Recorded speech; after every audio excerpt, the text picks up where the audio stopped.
أعوذ بالله من الشيطان الرجيم بسم الله الرحمن الرحيم اللهم صل على سيدنا محمد وعلى آل سيدنا محمد. بسم الله الرحمن الرحيم الحمد لله الذي خلق السماوات والأرض وجعل الظلمات والنور ثم الذين كفروا بربهم يعدلون. Wallahu a'lamu bimuradi. Alhamdulillah sadaya puji lillahi tertentu ka Gusti Allah. Mun urang ngabahas make bahasa alat mah tu babari. Alhamdulillah teh bisa dijadikeun lil sigro kulul hamdi atawa lil jinsi jinsul hamdi atawa lil ahdi alhamdul ma'hud fi dhihni. Nu jelas mah sakabeh puji berarti mun ngabahasakeun sakabeh puji-puji teh loba. Lamun cek ahli usul mah lain kitu. Alhamdulillah teh mufrad mu'arrafun isim mufrad ditandanan alif lam itu teh yufidul umum. Geus al mufrad al mu'arraf yufidul umum. Mufrad mu'arraf eta maedahkeun kana umum geus nya mun nyaritakeun umum berarti loba. Geus sakabeh puji bahasana jenis puji bahasana loba berarti tinggal aya sabaraha. Ternyata aya 4. Aya puji qadim alal hadis mujina Gusti Allah ka makhlukna kos puji Allah ka Kangjeng Nabi Ayub innahu awwab. Kangjeng Nabi Ayub mah langsung dipuji ku Gusti Allah lantarannya nama dibere panyakit tu sakitu poharana ge teu pernah nyebut aduh acan. Teu pernah Kangjeng Nabi. Biasa bae. Biti borok sanggeusna borok terus aya bilatungan beak awak aku bilatung bau. Cobaan teh kira-kira ka Rasul mah kos kitu bae. Apa pernah nyebut adun teu? Doang itu pernah. Doang itu pernah. Allah bae Allah. Ngan hiji doang ketika aya bilatung nu endek kaletah usul ka Gusti.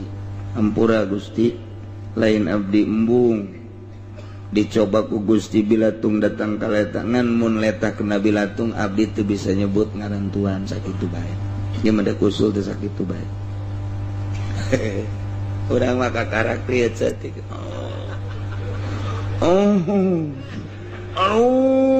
Ngadengu. Datang ka tatangga nanya ke aya teh si kebo ngadu tah naon ngadengu. Tak kakarak dibere rieu doang. Kakarak dibere rieu doang geus ambalaya keluarga geus. Pun. Dibere urang rada darah tinggi setik sadesa nyahoun kabeh. Sadesa nyahoun. Tambah geus kuari mah aya diabetes sakabupaten nyahoun kabeh. Lantaran dia nana kokoar auh-auhan aduh jauh jasa jeung Kangjeng Nabi matak dipuji ku Gusti Allah innahu awwab. Ayub mah hamba aing nu loba babalikna ka aing. Tuh puji qadim alal hadis.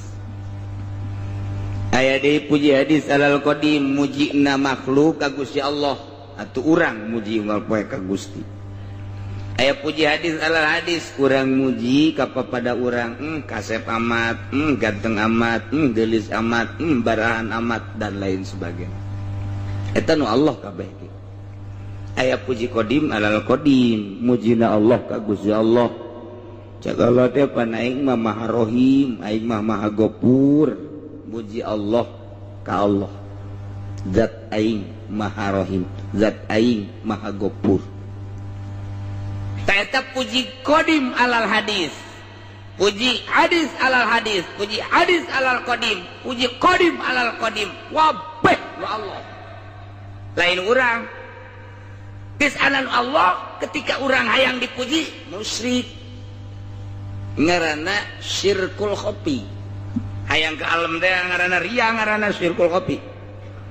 Urang salat hayang ke alemna ku makhluk syirik khofi. Moal digajar siksa. Lantaran nu nita salat saha Gusti Allah, nu ngagerakeun salat saha Gusti Allah, nu mere tanaga saha Gusti Allah, nu mere ilmu kana yen eta salat teh wajib saha Gusti Allah. Kunaon aya dilaksanakeun hayang kalem ku pimitohaeun. Ih, cek Gusti Allah aing nu nita si hayang kalem na lain ka aing. Cokot Gusti ganjaranna ka ditu di neraka tuh. Tah eta syirkul khofi. Pan puji teh nu aing kabeh ge mentak alhamdulillah sakabeh puji eta tetep ka Gusti Allah. Sadaya puji, rek puji qadim alal hadis, pujina Allah ka makhluk, rek puji hadis alal hadis, pujina makhluk ka makhluk, rek puji hadis alal qadim, mujina makhluk ka Gusti, rek puji qadim alal qadim, Gusti Allah ka Gusti Allah. Nu Allah kabeh. Urang mah teu boga nanaon. Ulah yang dipuji. Ese jasa yang dipuji ku gagah ai gagah nusaha dicabut sia ku Gusti Allah kagagahan sia nu sia hayang kapuji ku gagah sia isu pake dicabut bahaya. Aing mah hayang dipuji teh kulantaran jabatan aing luhur ai jabatan nusaha isu pake to lain jabatan ada bae dipodaran sia balok tinggal balok sia tah dina pundak leg-leg ku sia balok. Ayang dipuji kulantaran sugi ai harta nusaha nu Gusti. Ai sia yang dipuji ku kasep ai kasep nusaha nu Gusti. Ai nu sia nu mana eueuh nu siaan hayang kalem mah ulah kumaha kai cak Allah. Lantaran sia boge ilmu aing eta teh cabut sia ku aing ilmu. Insyaallah. Sia yang kalem ku gagah dicabut sia bahaya sia. Sia yang kalem ku sugi cabut ku aing harta sia. Awas lamun geus dicabut ku aing deuk ka mana sia montayang. Deuleu mantan lurah nu ngajopak ku ari teu boga nanaon. Baheulana mah gede hulu. Deuleu di unggal lembur. Teu kudu disebutkeun ngaran-ngaran. Deuleu mantan camat. Nu kamari ieu kakalayangan kakoloyongan paeh boro-boro boga mobil motor kempes teu boga teu kudu dicaritakeun ngaranna. Deuleu mantan bupati hina, deuleu mantan presiden hina, apakah Soeharto mulia keur hina cabut ku Allah masyahna. Awas ya nu deuk dibanggakeun ku sia teh mana nu aing kabeh ge alhamdulillah sadaya puji kagungan Gusti Allah. Ialah bahasa muji ka Gusti tapi make bahasana make bahasa khobariyah. Bahasa teh ieu teh bahasa carita. Tapi insya nu dimaksud mah geus cak tukang ngaji mah khobariyatun lafzan insayatun ma'nan. Nu teu pernah mondok teu ceuli datang ka ngarti bae ge. Teu ceuli moal ngarti teh geus bahasa kos kitu mah ngodok atuh sararian. Sia teu kaburu mondok anak ulah datang ka teh nyaho nya sakitu-kitu acan. Da ieu teh lamun cak nu mondok mah khobariyatun lafzan insayatun ma'nan. Ngabahasakeun nama khobariyah ngabejakeun doang tapi nu dimaksud nama lain sakadar ngabejakeun muji ka Gusti Allah ku make bahasa ngabejakeun indah jasa kos kitu teh indah jasa mantak santri masal geus mangikos kieu masyaallah seuri bae nya mah mantak siga de bisi aya kiai nu di imahna seuri bae stres lamun keur ngutak-atik masalah emang teu senyum kiai atau senyum kieu bae ngana dikutak-atik ku nya make alat oh iya aja make ilmu mani waduh kabilaga bener dimantekan dan mantak urangnya nurutan di kadimu bener cek majikan naon ka teu ka harti aing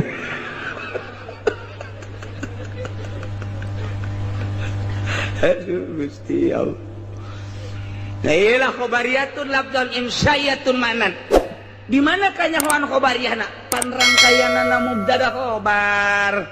Alhamdulillah jadi mubtada lillahi nakdirkeun isim jadi khobar. Geus rangkaian mubtada khobar mah atuh tamangarana khobariyah. Zaidun qaimun nyaritakeun bahwa Ki Zaid teh nangtung, nyaritakeun Ki Zaid nangtung. Ieu ge nyaritakeun puji teh kagungan Allah. Ngan sakadar nyaritakeun bahwa sadaya puji teh kagungan Allah. Aisyana muji henteu? Aisyah muji apa henteu? Gimana dongeng cerita bahwa puji boga Allah, Aisyah muji henteu? Kadieu sia. Ieu bahasa aing, ieu bahasa muji teh kos kieu aing mah. Ngan isin aing lamun ngabesakeun bahasa hayang. Geus ta'adub ka Gusti Allah, aing mah bahasa muji teh kos kieu. Lantaran isin pun tapenta ka Allah, geus nyaritakeun doang gede-gedena mah menta. Kos kieu bae, Assalamualaikum sia anak ge. Ka bapa datang. Sehat alhamdulillah, Pak. Lain sehat-sehat deui aya awak mah. Aisyah aya naon ieu? Kieu, Pak. Anak nu hiji deuk sakola. Duit teu boga. Dongeng kan ngaranna dongeng kan. Dongeng eta kos kitu tah. Aju kuari ieu adina merjel deui. Aduh, rumah sakit can kabayar, Pak ieu. Kuari ge di rumah sakit keneh. Aju itu tuh nundek nyawa deh minta surubuk can aya duit. Eta kan dongeng. Eta bapana teh geus kudu nya mentas ya berarti ka aing. Lain dongeng doang eta nu dimaksudna apa? Pak. Pak. Oh, lain kieu jadi bapana ge di bloon kabehan panamun kieu mah. Oh, sia dongeng kos kitu atuh heueuh, Pak. Atuh geus dongengkeun teh di hareupeun aing ku sia. Itu bapana goblok anakna atuh. Eta mah kos kitu mah teu nyaho bahasa. Teu nyaho bahasa. Atau kudu surti si bapana. Oh, jadi si anak saya di rumah sakit kan? Apa majikan di rumah sakit kan? Can kabayar, nunggu kabayar karena 2 juta kabena 8 genep juta deui, Pak. Yuk, atuh ieu muriang di tata kakana orok. Itu minta surubuk gitu doang. Naon deui? Guys, tungguan atuh. Nah, eta bapak hebat anu kos itu. Eta bapak hebat, ketungan bawa kakak mau mana? Ya. Datang mau martil.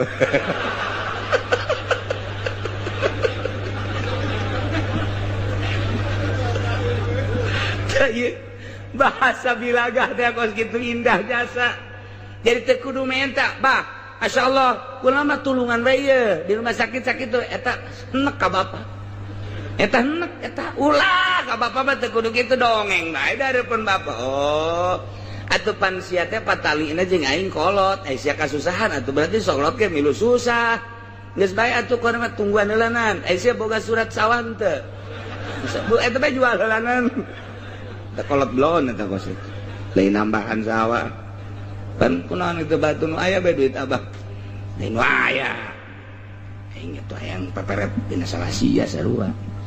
Jugan bae ku sia dijual malam aku 20 juta, sia butuh 10 aing 10. Beuh, cak kolot cak anakna. Puyeng yang boga kolot kos ieu. Tah, eta teh kos kitu. Okos urang bahasa untuk merobek hati wanita. Tidak usah tokmol, aku cinta padamu. Ha, tempat teu bisa aeun tah kos kitu mah tuh. Tidak teu bisa aeun, cukup ku sakieu doang ge. Jika aku melihat wajahmu, hatiku merasa teduh. Masya Allah, Masya Allah, Masya Allah. Aduh. Setiap saat bayangmu selalu ada di hadapanku. Masya Allah. Sejuta bintang di langit, satu yang bercahaya. Sekian Udin.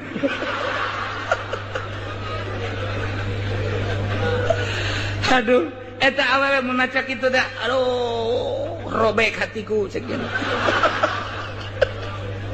Tah eta teh menta, eta teh bahasa kos kitu teh memuji ngaranna. Memuji ngaranna, teduh hatiku jika aku melihat wajahmu. Eta teh memuji ngaranna, di jero mah berikanlah secuil cintamu. Aisyah, atuh geus pinteran sia ieu mah bukunan di sia. Emang keur dongeng kitab ya. Aya bahasa khobariyatun lafdon insayatun manan panjang jadi dongeng tak ku ngaji mah jadi blak ngeunaheun. Mantap pondokeun anak. Kumaha rada jihabak.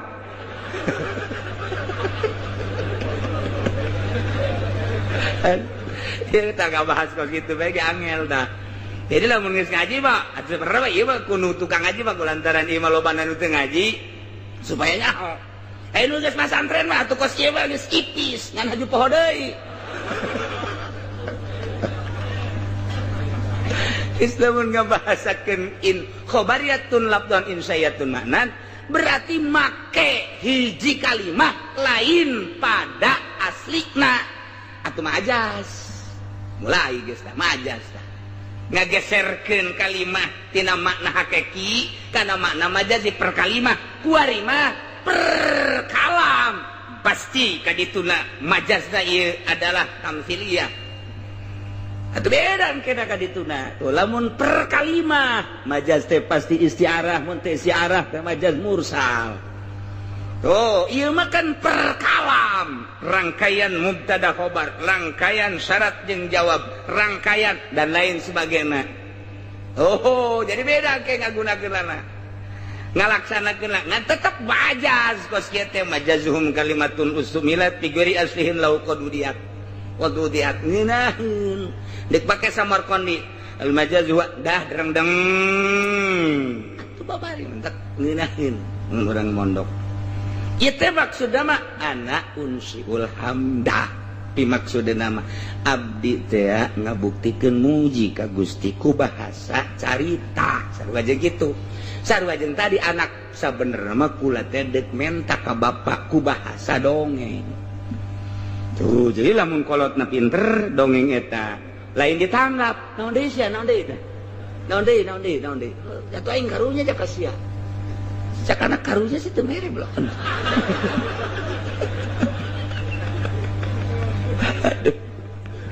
Masya Allah paling enggak dijawab. Pujianmu dan rayuanmu luar biasa. Hatiku telah robek.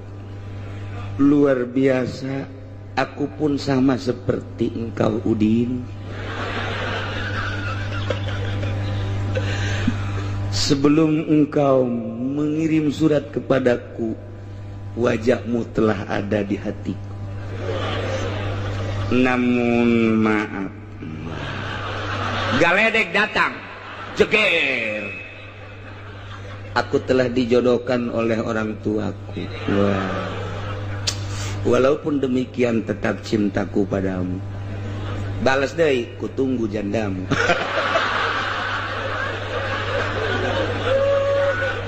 Kurang karena itunya karena rese ya urusan gara-gara alhamdulillah ya Masya Allah ini itu bahasa setima alhamdulillah numantak mual ayah khutbah paling hebat eta diparake ku kabehan jakangjing Nabi mun khutbah eta alhamdulillah alhamdulillahilladzi jalla wa ala alhamdulillahi rabbil alamin alhamdulillah be tanu sok kurang pakai make alhamdulillah kurang hebat atau bisa bae deh kukumah hamdan ahmadu dan lain sebagainya tapi mual aya nu leuwih ti alhamdulillah sebab bahasana lemes luar biasa muji pakai bahasa carita Masya Allah aya muji hamdu ieu di dieu wa huwal wasfu bil jamil lugot teh cek lugot ma al wasfu bil jamil ku bahasa urang memuji ku bahasa kasep amat lugot ngaranna urang memuji geulis amat lugot barahan amat lugot ngaranna lantaran ai cek istilah ma fa'lun yunbiu an ta'zimil mun'im bisababi qaulihim mun'iman pagawean anu timbul tina ngagungkeun kanu mere nikmatku sebab eta teh mere nikmat. Jadi ieu mah urang make pagawean tah ieu kekarak pujina ieu puji istilah. urang teh dibere ku Gusti Allah jadi manusia, dibere ku Gusti Allah sehat, akal sehat, pikiran sehat, jag-jag waringkas. Ku ari urang memuji ka Gusti Allah, ku sungut doang mah bahasa tama. Barahan amat Gusti Allah. Luar biasa istimewa Gusti Allah, Maha Rahman, Maha Rahim, Maha sagala-gala. Teueuh nanaonan sakitu. Teu kudu make bahasa kos kitu. Dur, zuhur, wudu. Salat teu ngomong nuhun Gusti, teu ngomong. Pake pagawean eta teh muji nu paling istimewa mah kos. Teu kudu ngomong. Urang datang ka imah dunungan urang. Teu kudu diomong, dunungan mah luar biasa barahana ka abdi. Geus luar biasa beberean teh ka abdi teh geus hese nyaritakeun anak ulah ngomong kitu ka dunungan mah tembongkeun pagawean sia di hareupeun dunungan, rasa syukur sia ka dunungan sia, muji ngaranna. Begitu datang ka dunungan langsung ka dapur, bersihan ka dapur, kote terus bersihan jukut-jukutna, sasapu, ngepel dan lain sebagainya. Eta teh kan memuji rasa syukur tidak pemberian si dunungan. Geus beres, kue bersihan. Cak dunungan garong atuh ieu mah. Tak eta muji daripada ngan kusungut doang. Ngan dibere kusungut doang, eueuh tapak di mata dunungan. Tapi ketika datang sasapu, koret dan lain sebagainya, eta teh geus muji. Cak dunungan, Masya Allah, kamari dibere 100.000 bage imah jadi bara resiki, katut jeung kue-kue na bersih. Judungan, mendingan mana tak ngan omong doang, jukut nyemrung. Daripada teu ngomong, mendingan nu teu ngomong tapi jukut lesak, mending mana? Atau mending nu lesak ngan dibere omong doang, jukut nyembrung, tai kotok ambalaya, di dapur mararacet, kompak dan lain sebagainya. Aing dibere omongan doang, teu ngeunaheun. Tapi begitu datang ka dunungan rarapih kabeh. Ieu ge urang ka Allah ngan ngomong doang, Gusti Ma'al Nuh, Maha Rahman, Maha Rahim. Ai salat henteu? Ai puasa henteu? Zakat henteu? Blod cak Gusti aing. Emangna naon cak Gusti? Pan sia teh aing muji ka aing mah atuh parentahan aing tah Paklun yunbiu anta limit anta zimil munim. Ku sebabnya na mere nikmat ka urang lakukeun puji ka Gusti Allah, salat, puasa, zakat dan lain sebagainya. Puji. Aya di syukur. Syukur mah, syukur bahasa urang terima kasih. Cak Gusti Allah, malam yaskurin nas lam yaskurillah. Jelema nu teu syukuran ka manusia teu syukur ka Allah. Jadi urang bersyukur teh kudu ka jelema heula, eta teh sarua jeung ka Allah. Urang keur cicing bae poe Minggu hujan gede, jol bae jelema. Poe cicing bae, teu ka mana? Henteu. Tah, teu ka mana ukang dibere ku Haji Samsu 2 bungkus. Aboh. Molotot bae teu kicep-kicep. Bersyukur tata, bersyukur. Alhamdulillah. Kalau wudu heula. Allahu Akbar, brek sujud syukur. Lantaran nyana dibere Ji Samsu 2 bungkus. Deuk beuli hujan, duit teu boga, ai jol aya pohara jasa pantai. Daya syukur, ngaranna bersyukur ka jelema anu mere nikmat ka urang sarua jeung bersyukur ka Gusti Allah. Ngan dibuktikeun ku ari mah. Dibuktikan kos kumaha si bentuk syukur nu asli. Bentuk syukur nu asli tergantung jelemana. Lamun alim ditaklimihi, kiai kumagahan, eta adalah bentuk syukur, teu kudu ngomong. Lamun hiji jelema dibere ilmu ku Gusti Allah, nyana daek magahan ngaji, dek saurang, dek duaan, dek 10, dek 100, lu jelas nyana magahan ngaji, tak eta bentuk syukur. Mun dibere ilmu teu daek dibikeun ka batur, kufur ngaranna. Lantaran aya nikmat pemberian ti Allah teu daek dibikeun ka batur, kufur nikmat. Dibere ilmu ku nyana ku Gusti Allah tapi teu daek dikembangkeun ilmuna. Geus alim bitalimihi, lamun aya kiai daek magahan ngaji, eta ngaranna bentuk syukur. geus syukur teh eta ka murid. Alhamdulillah aing aya sia ngabaturan aing ngaji, aing bisa nyodakohkeun ilmu ka sia. Eta ka jelema tah bersyukur ka santri, bersyukur ka jelema nu daek ngahadiran. Hakikatna mah eta teh syukur ka Gusti Allah. Geus eta kudu diomongkeun Gusti Allah bersyukur ka dinya teh sarua jeung ka Allah. Malam yaskurin nas lam yaskurillah. Jelema teh syukur ka manusia, teh syukur ka Gusti Allah. Bentuk syukurna mun dibere ilmu pagahkeun. Tah, santri ngan 3 bae. Mingguan teh jauh ti 5. Kitu ge mun teu hujan we hiji-hiji acan. Gas eureun. Kufur ngaran. Kufur nikmat. Lamun pamarentah biadli, syukurul imam biadli, syukurna seorang pemerintah adil. Lamun aya imam ti mimiti RT datang ke presiden, tah eta teh ngaranna imam, nyana bisa adil, teu kudu ngomong alhamdulillah, teu kudu ngomong muji ka Gusti Allah, dengan bisa adil geus bersyukur berarti. Eta bentuk bae heulana urang mah bentuk. Geus lamun aya lurah bisa adil, teu kudu loba omong, keur syukur ka Gusti Allah. Aya camat adil, teu kudu loba omong, syukur ka Gusti Allah, ngan ngabentukeunna dibentukeun adil ka rakyat. Bupati adil, eta teh kudu ngomong geus, Allah memuji, sia keur bersyukur ka aing lantaran aing nitipkeun jabatan ka sia, ku sia dipake jabatanana, pake jujur jeung adil. Sia teh keur ngalaksanakeun syukur ka aing dengan pelaksanaan jujur sia jeung adil. Sia teh kudu ngomong ka Allah, asajana ngalaksanakeun adil, adilna imam, syukur berarti ka Gusti Allah. Lamun sugih bisa dakotihi. Lamun aya jelema sugih bisa sedekah teu kudu ngomong, eta adalah bentuk syukur ka Gusti Allah. Lantaran mun teu boga nya teu bisa sedekah. Nah kuari dengan sedekahna berarti keur bentuk syukur ka Gusti, teu kudu ngomong-ngomong ka Allah geus. Henteu kudu asal aya pake miskin tah, asal aya butuh tah, eta teh geus berarti syukuran ka Gusti Allah. Sanajan hatena poho ka Gusti Allah, nyana keur ngalaksanakeun syukur ka Gusti Allah. Jadi lamun alim bitalimihi, imam biadlihi, lamun nusugi bisodaqatihi, etalah bentuk-bentuk syukur. Panjang mun didongengkeun tarifna mah geus teu kudu bae heulanan. Ieu mah langsung ngabentukeun bae. Bongan aing mah ngajina jeung nutilok nara mondok.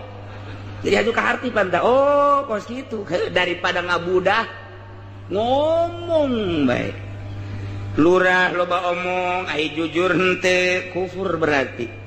Lantaran dititipan jabatan, nah camat teu jujur kufur, polisi teu jujur, abri teu jujur, bupati, camat, kuah bae, gubernur presiden, eta teh keur ngabentukeun kufurnyana terhadap nikmat anu dibere ku Gusti Allah. Awas mamalana di akhirat. Mamalana di akhirat. Wari jadi menteri titipan ti Gusti Allah sarua jeung kieu Muhaimin, menteri naon ngaranna?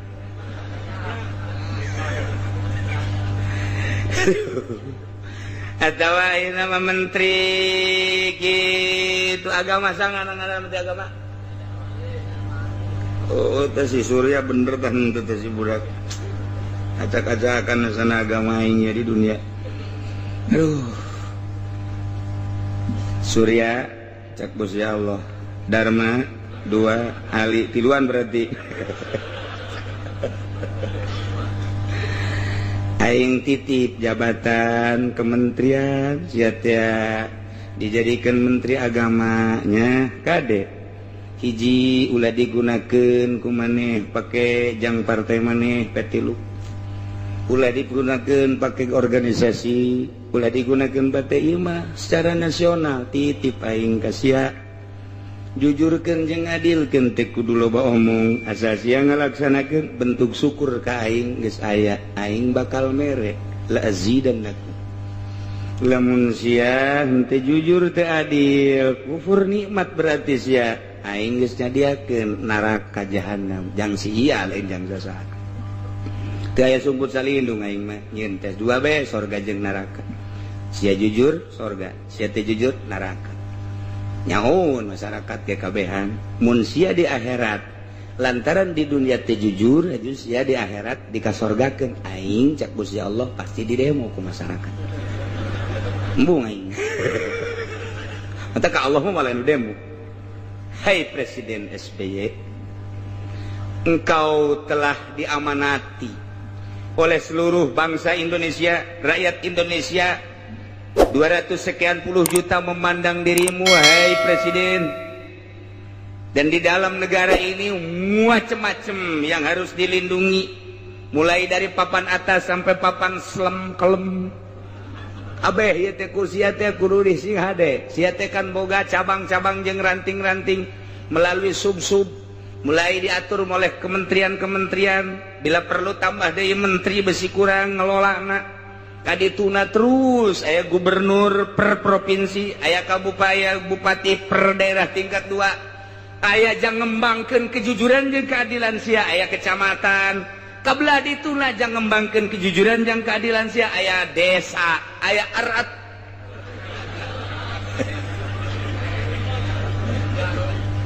Tah.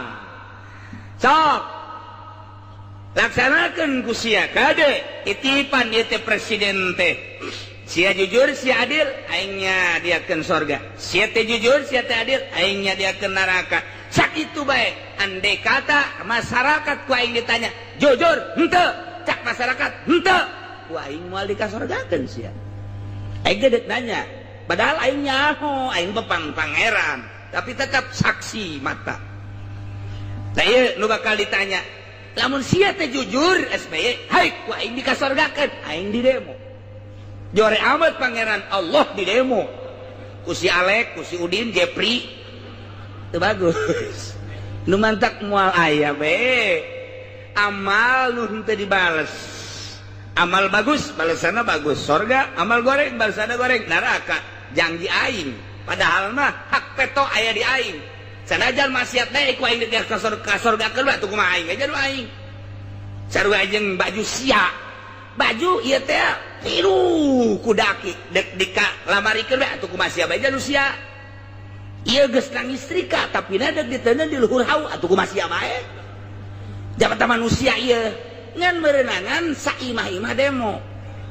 Tak, kenapa? Ai itu can diseuse dadabun itu diwakalikan jero lamarikeun ai ieu menangis trika kunaon dikahaukeun. Kumaha abah bae jeung nu abah. Tah, abah ku dek kagrogolkeun we nya. Emang kunaon? Salah menempatkeun bah. Ai sapatu sok da di hulu apa di suku? Di hulu. Bener itu. Ai kopiah di hulu apa di suku? Di suku. Atuh bener mah abah mah dosis tinggi kuduna ieu mah. Tah, berarti kan teu adil. Lamun sapatu dipake di suku adil, lamun sapatu dikahulukeun teu adil. Lamun kopiah dikasukukeun teu adil. Tah, kuari teh kos kararitu tah lamun kurang dibuka mah jelema teh loba nu teu araradi. Nah ieu balikan deui aya nu bentuk syukur, syukur teh geus teu kudu ngomong, langsung digawe. Boga ilmu urukeun bentuk syukur ngaranna. Langsung ka bentuk bae mah. Lamun jadi pamimpin ku adil bentuk syukur geus teu kudu loba omong. Lamun boga harta ku sedekah bentuk syukur. Langsung tebak ku Allah dibere sorga-sorga bae geus. Diberi sorga ngolowong biasa sabenerna mah ieu lurah teh geus babari jasa tinggal ngalengkah doang ka sorga. Tinggal ngalengkah doang plak sorga. Lurah mah babari jasa asal bebeneran urusan rakyat. Ketika teu bebeneran urusan rakyatna, wayahna ka sorga mah ka sorga. Ya di sate sagede. Bangsa 1999 tahun lah. Kaya antara muji jeung syukur. Alhamdulillahilladzi sadaya puji Gusti kagungan Gusti Allah. Puji nu opat tadi adalah nu Gusti Allah walil murad alilam bidzalik. Ngajelaskeun puji apakah nu dimurad teh ngan sakadar nganyahokeun kana pujian lil imani bihi karena iman atau memang ngalem langsung ila itimal apiadu hazalis wujudkan nu sebenarna mah sakumaha dina surat Kahfi. Geus kasimpulanna nama seluruh puji kagungan Gusti teu aya anu hak puji salian Gusti mah. Ai kitu kunaon Gusti make jeung hak dipuji. Gusti ma allazi khalaqas samawati wal ardh anu ngadamel 7 lapis langit, nu ngadamel 7 lapis bumi. dijelaskan ku Gusti Allah samawati wal ard khassahuma bi dzikri henteu manusia henteu hewan teu gunung teu laut lantaran panggede-gedena makhluk Allah langit jeung bumi. Azamul makhluqat lin nazirin nu kadeuleu ku urang panggedena langit nu kadeuleu ku urang panggedena bumi. Datang ka dibentuk-bentuk kurang teh dibagi-bagi ku manusia datang ka 5 benua. Benua Asia, benua Amerika, benua Afrika, benua Australia, benua Eropa. Lamun sabenua Asia bae ge aya Asia Barat, Asia Timur, Asia Tenggara, Asia Utara, Asia Selatan. Wah luar biasa. Kitu kene Amerika, kitu kene Australia. Sabuade kumaha meureun tah sa Asia teh. Mun kurang di lempangan we mah lempang hayang ngurilingan bentukna sa Asia bae heulanan bisa benua Asia. Kudu pamit heula ka keluarga. Amit ieu mah hitung-hitung paeh bae jeung. Emang guna hayang kuriling-ngurilingan benua Asia ngan lempang. Cek keluarga geus dadah. Moal ka panggih pasti ieu mah ieu. Moal ka panggih deui, moal ka udag. Gede teh gede. Gede. Sa Asia teh gede, Amerika gede, ngan panggedena mah benua Asia, pangletikna benua Australia, leutik mah. Teu gede Asia, nomor kedua Amerika, nomor katilu Eropa. Nah, gede jasa encan lautan-lautanana. Langit ge pohara jasa, langit. Teu kadeuleu. Tungtungna langit di mana teu nyaho urang. Teu nyaho urang teh tungtungna langit di mana. Aju ku urang mah kadeleuna ngamparkan bumi, tapi nurut cek ahli astronomi, ahli falak, bulet bumi.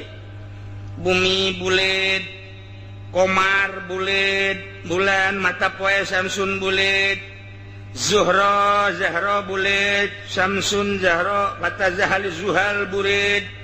Planet anu 12 barulet kabeh Jupiter dan lain sebagainya barulet.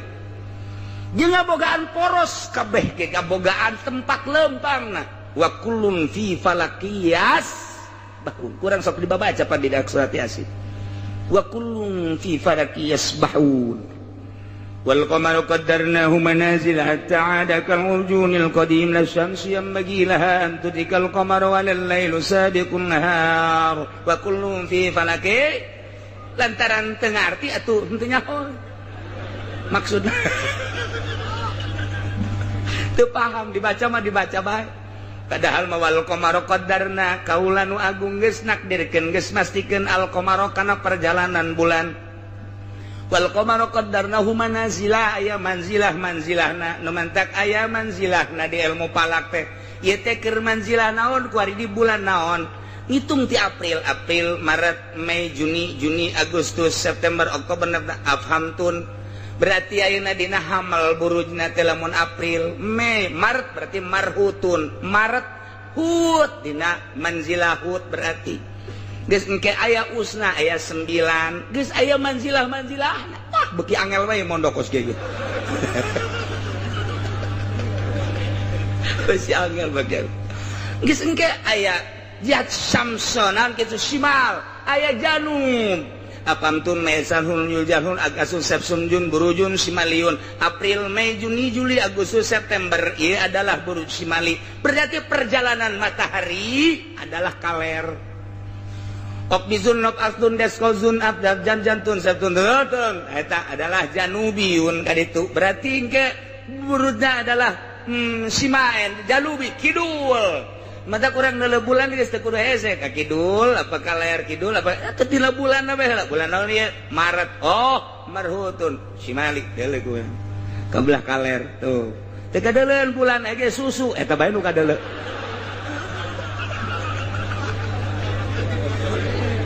aya manzilah engke aya manzilah dabron manzilah mah macem-macem tadi neal bopalak wal qamaru qaddarnahu manazila hatta 'ada kal urjunil qadim sehingga nyana balik deui kanu awal engke di manzilah nu ieu tas pa ieu manzilah nu ieu pa ieu manzilah deui pa ieu manzilah deui sapoe-sapoena nyana pindah-pindah manzilah si bulan teh engke geus aya 30 poe balik deui nyana qaddarnahu manazila hatta 'ada kal urjuni hatta 'ada balik deui al urjunil qadim kas kanu baheula deui ka awal kitu jeung kitu wae gitu jeung kitu we la syamsu yambagilaha an tudrikal qamara moal aya bulan ngudag-ngudag mata poe moal aya panon poe ngudag-ngudag bulan hartina lantaran aya porosna masing-masing moal ngagiclek poros maton panon poe pindah ka poros bulan atau bulan pindah ka panon poe tukerannya nacak bulan sia diri aing dirinya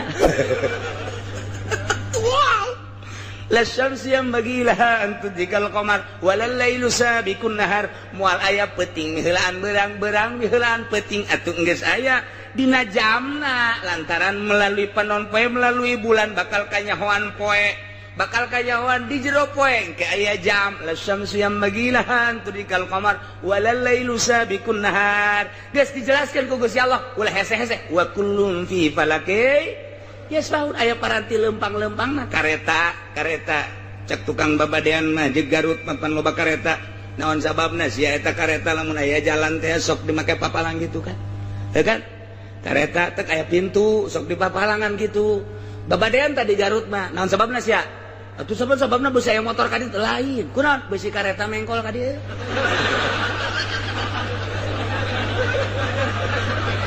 khawatireun tuh kan eta wa kullun fi falakias boro-boro bulan boro-boro panon poe kareta ge aya porosna ku hese-hese teuing tanu mah diatur ku ilmu falak geus asal falakna salah we salah tah nanggalkeunna salah lompat ka mana ge salah buatan Yahudi teu percaya aing mah sebab Quran geus boga falak sorangan wa kullun fi falakias mahun teu percaya sia bodoh aing mah boga falak sorangan mantap Kiai galak ka muridna, aji palak. Kula digalakan ku abah kula. Aji siap palak, jang siap bae heula batur onaman. Sebab naon? Di akhir ternyata Yahudi neuk mengkol-mengkolkeun urang. Rumus nu kuari teu bisa nyieun sorangan. Dijieunna ku Yahudi bae dek nuturkeun eta. Dek nuturkeun eta los. Tapi kan wa kullum fi falaki yasbahun. Ih, atuh urang mah bisa nyieun sorangan rumus Islam mah. Rumus di Islam nyieun sorangan urang teh nyieun geus beak ke tahun 1200 kuari tahun 1400 tinggal dijieun ku sorangan Masya Allah hese-hese amat daripada urang nuturkeun ka Yahudi can puguh can karuh ini ngaji ke mana sih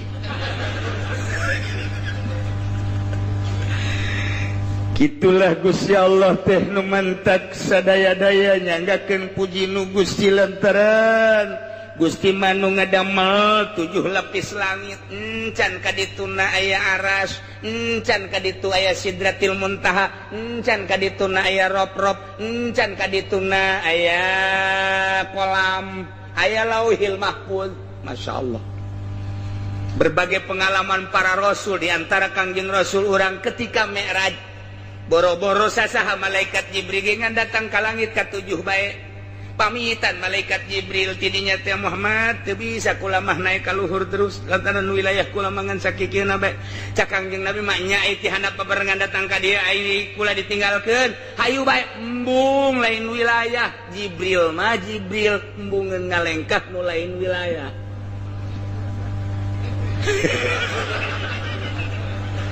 jujur jas nah tuh ayo lurah camat Gusti Allah nu agung bupati dan lain sebagainya lah hese nengan jujur embung ih cak Kangjeng Nabi milu bae saeutik mat cak malaikat Jibril hampura mun kula saeutik bae ngalengkah tutung kula lain wilayah kula atuh pamit cak Kangjeng Nabi teu bisa hartina deuk menghadap ka Allah teh teu bisa dibarengan ku sasaha sorangan teu bisa dibarengan ku sasaha sorangan ka Gusti Allah eta teh hakikatna mah kos kitu zahir mah bisa dibarengan batin mah tetep bae sorangan ka Gusti Allah urang ayeuna babarengan ngaji batin mah masing-masing ka Gusti Allah anu geus neulean jam bae kebal teuing teh kiai batin mah masing-masing tah ieu ge urang teh hudang ti peuting sorangan ka Gusti Allah tadarru masyaallah hanya Allah nu apaleun hanya Allah nu terangin kadeukeutan urang jeung Gusti Allah hanya Allah bae jeung dirina nu nyaho karasa deukeut jeung henteuna jeung Gusti Allah karasa jasa deukeut jeung jauhna jeung Gusti Allah wari urang kieu maksiat mabok kabeh ge eta boga perasaan jauh jeung Gusti Allah boga harta teu zakat eta ki haji nu hartana berlipat dari zakat dirina teu bisa dibohongan nuranina asa jauh jeung Allah kuari dek we urang boga harta kabaraha zakatna aya 20 juta mah plek plek plek dinolkeun hate bentuk ibadah ka Gusti kakarak sakitu ge asa deukeut jeung Gusti asa diseuri-seuri Allah teh asa seuri di hareupeun aing keur seuri jeung Gusti Allah asa kos kitu kuari zakat kaluarkeun puasa orang normal salat biasa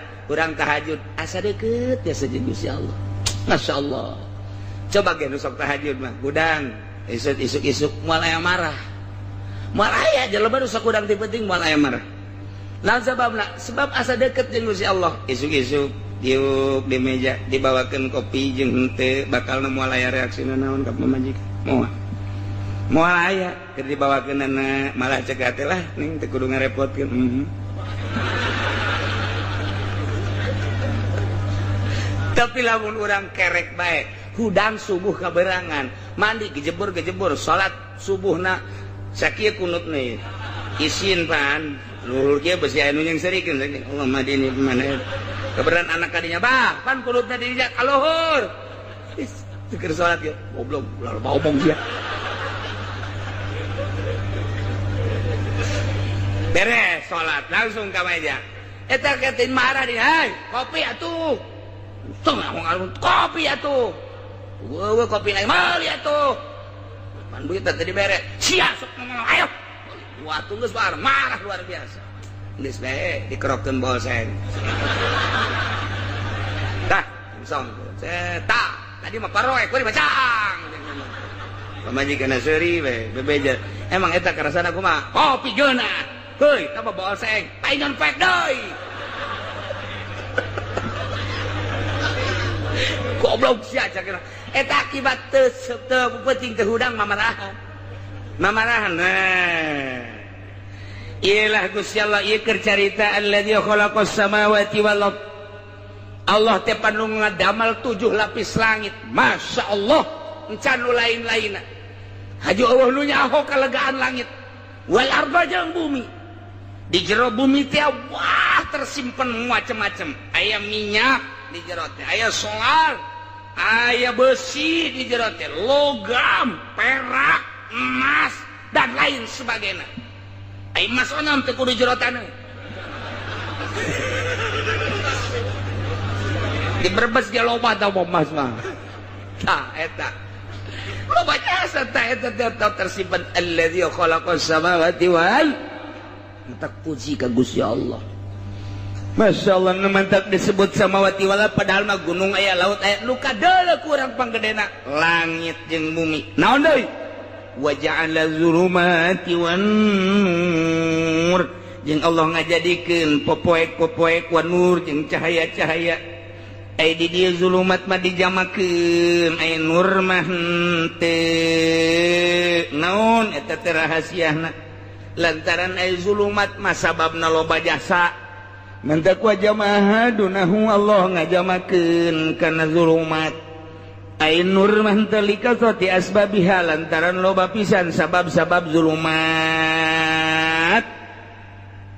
poek mah loba jasa hiji tertutup poek kadua poek tina sinar tilu poek tina matahari mencakup kana poek ku kabodohan poek eta macam-macam lontok zulumat luar biasa lobana geus dijamakeun ku Gusti Allah tah langit bumi nangieun Allah caang jeung poek nangieun Allah geus nu Allah atuh kabeh ge mantak naon atuh urang menta cacaang tina popoe ka Gusti Allah eta ka Gusti Allah cacaang teh cacaang sinar lampu cacaang sinar mata poe cacaang sinar bulan jelas tah cacaangna tuapin wali sulit cacaang mata batin nur teh mencakup kana cacaang hisi zahir jeung cacaang batin jero hate lamun geus caang Quran kadeuleu per huruf rahasiana tersingkap jelema maksud jelema kanyahoan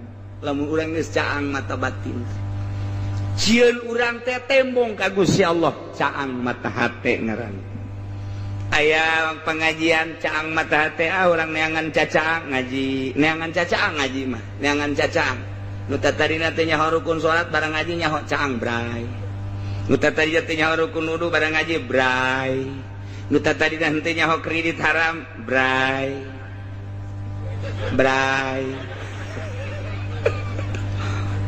gaji mah ngaji mah tapi poek bae tetep jadi ku Gusti Allah can dibukakeun teh encan datang kana ner caang nancan ka karakter sikap saya tikle teng kayak nutup deui di majelis mah terbuka asal keluar di majelis nutup deui teh cacaang eta dua hese teh tanu mantak loba ulama ninggalkeun umatna heula lah neangan cacaang we heula di jero kamar di gunung di leuweung deuk neangan cacaang abeh ulah tagoyur ulah bimbang ulah robah lantaran cacaang ieu teh kadang-kadang kalimpudan begitu urang geus boga ilmu caang kuari bisa beramal caang bikeun ka batur ojol jeung duit poek cacaang ieun pondok pasantren ieun proposal ka Pemda poek nu tadina pasantren salap modernkeun ku urang poek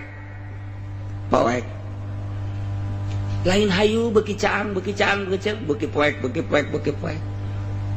nur buatan Allah penta ka Gusti janu Gusti urang boga tanaga ti Gusti penta supaya tanaga gede lamun urang make medis tanaga make gede make suplemen suntik teh gedekeun bae suntik mati abeh gagah ketergantungan terhadap obat medis tapi aya gagah teh ya gagah ruhani maca Quran jadi gagah batin maca sholawat jadi gagah batin berani hudang malam tapi lamun make pel teu berani hudang malam gagah biasa make obat ieu obat itu ketika hudang peuting puyeng digisik-gisik mata wah ayat anu hayang hudang peuting teh kan ayat aja jelema tetep bae nya encan dibukakeun dipantaukeun muluna ge urang hayang hudang aing ditunduh jasa aduh geus puyeng jasa aing handeuleun anggal deui golepa awak mah gagah tinju mah bisa ngalawan peuting teu bisa tapi bray sering maca Quran sering ngaji sering maca sholawat begitu hudang jam 2 Masya Allah nikmat jasa langsung hudang ngalah wudu set Allahu Akbar pas tahiyat salam deh hes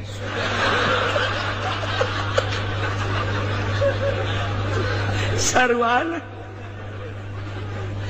tapi nu jelas jana waniun ngalawan peuting teh eta lah ieu lah wa ja'ala zulumati wan nur summa alladziina kafaru bi rabbihim ya'dilun tapi jelema nu kafir mah mengkolnya ka pangeran sakitu geus jatamun ditanya langit buatan sa Allah bumi buatan sa Allah nu boga poek sa Allah nu nyeun caang sa Allah iman atuh sia ka Allah moal ka Isa bae blot kafir nu nyeun langit bumi sa Allah nu nyeun caang jeung poek sa Allah percaya tuh ke Allah bahwa Allah teh pangeran ente abdi mereka patung mae jelema kafir teh kararitu mata hatena teh dibungkus ku Gusti Allah teu dibukakeun hijabna padahal mun secara ilmiah geus caun nya ge saha nu nyieun atuh langit ti mimitina jeuweul mun lain Allah eueuh dongengna langit dijieun ku sa eueuh dongengna bumi dijieun ku sa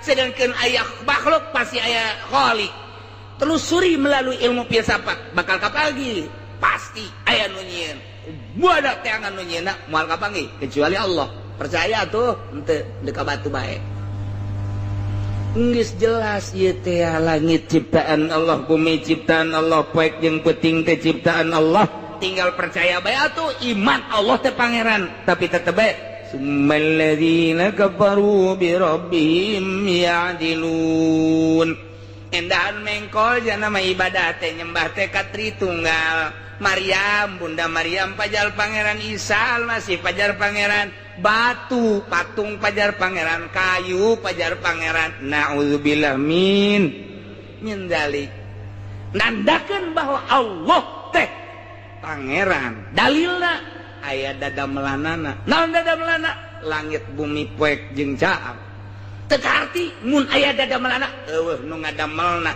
pasti atuh pangeran teh Allah lantaran aya dada melanana. Wallahu alladzi khalaqakum min tin. Dek jaritakeun kelanjutanana pembuatan Kangjeng Nabi Adam asal Kangjeng Nabi Adam geus kajahoan pembuatan tina naon berarti urang ge bakal kanyahoan tina naon ke wallahu alam.